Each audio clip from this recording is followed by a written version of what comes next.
Blackberries. These are thornless blackberries that we're looking at today, and they produce your fruit and flowers on both the primicanes and the floricanes. So you might have,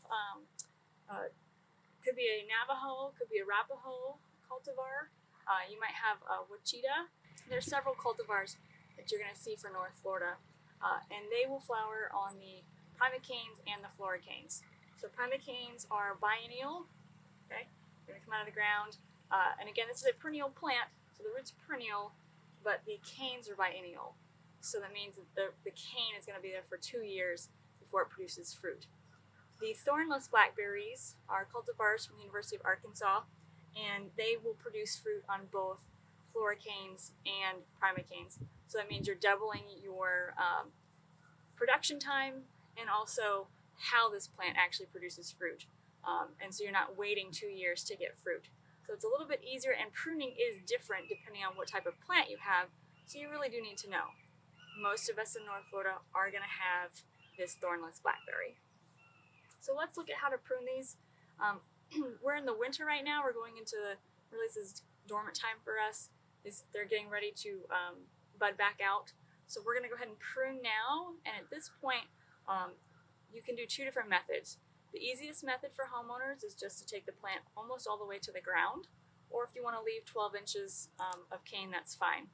So anywhere from 12 inches, again, a lot of people take it directly to the ground, and they'll just wait for those new primicanes to come up, and that's fine because you will get berries on primicanes with this plant. Your other method that you can choose to do is a kind of a mixed method, if you will, and that's where you're choosing to keep some of these original primicanes that will bloom and flower, and also keeping some of these floricanes, or cutting them all the way back. So you can kind of a mixed method. So honestly, with these berries, when you have thornless, no matter how you prune them, you should get berries the next year. You're not going to cut material off that will cause you to not get berries. So that's a plus for homeowners. So again, we're going to do winter pruning now. Something that I'm not showing you, but I want to mention is that you're going to go ahead and cut your winter pruning now. They will produce new canes in the spring. When they get to about 1.5 feet tall, I want you to do something called tipping. And that's where you're just going to take the edge or the tip of the plant and you're just going to snip it right at a node. Okay, just trim it off. And what that's going to cause that to do is it's going to cause these canes to actually branch out. Right? And so you're going to get a little bit compact, a little bit more compact plant, but you'll get, you might get 3 laterals that come off. Let those get another 1.5 feet or so and tip those.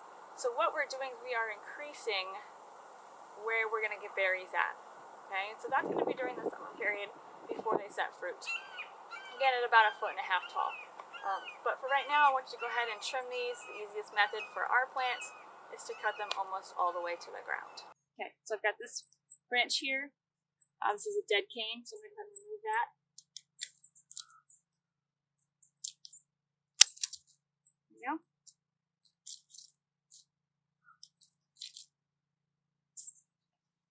And I'm just going to start removing these canes here. So this is actually 2 different plants we've got going here. So I'm going to look for nodes when I do this. Okay. There's a node.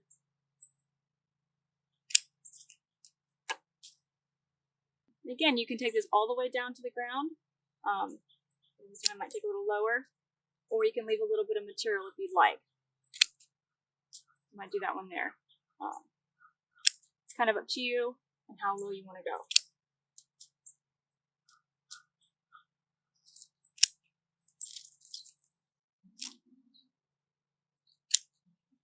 And again, I'm looking for that node right where that, down a little bit, right where that bud's coming out. So when I go ahead and trim right next to those, more dead wood. This one has the plant tag, so we're gonna make sure we leave that with this plant.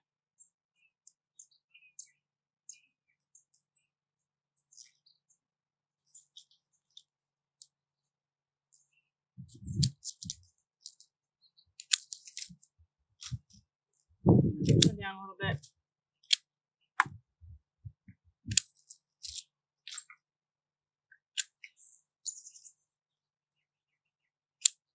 There we go. I'm actually going to remove some of these leaves as well, just kind of clean it up a little bit. Just in case they had any leaf spot, anything like that. I don't need to leave that around the root base here. This is what our blackberry bed looks like now that we've cleaned it up. Got our garden kitty inspecting everything. We're going to go ahead and clean the bed up just a little bit and finish it up. Now you do expect to see some new canes coming shortly in the next few weeks. And then remember, you can let those get up to at least 1.5 feet. You can even let them get a little taller if you want taller plants. But don't forget to tip those and just cut off just the tip. That will increase that branching for you and then result in more berries. So don't be afraid of pruning for your blackberries. It's not too difficult. It's all about timing. And with these, remember, you don't have to worry about if it's a primocane or a floricane. You can just go ahead and prune them, and that's the easiest way to go with these thornless cultivars. With that, good luck, and can't wait to see everybody's blackberries.